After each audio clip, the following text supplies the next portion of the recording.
Hi everyone, in front of me I've got a Moto G17 Power, and let me share with you how to block a number on this device.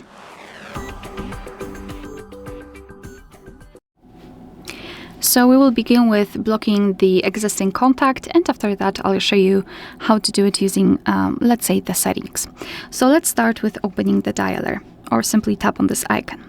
Now let's go to your contact list and find the contact that you'd like to block, and tap on it, of course.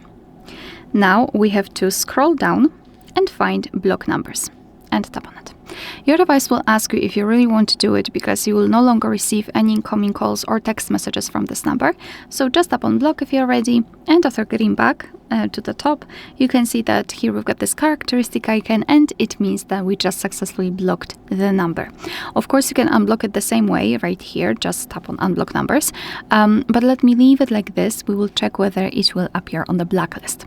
So to open the blacklist and to be able to block the number that is not saved on your contact list, we need to open the three dots icon which are in the right upper corner. Then let's go to the settings, and here we've got this blocked numbers option, so just tap. And as you can see, this is our blacklist. That's the number we blocked from our contacts, which means that the previous option also works.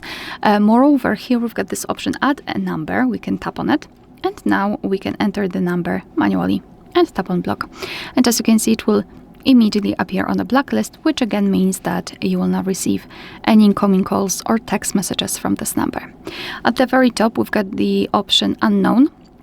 You can just tap on it and activate it by tapping on the switcher, and thanks to it you can decide whether you want to block the calls from all unidentified callers.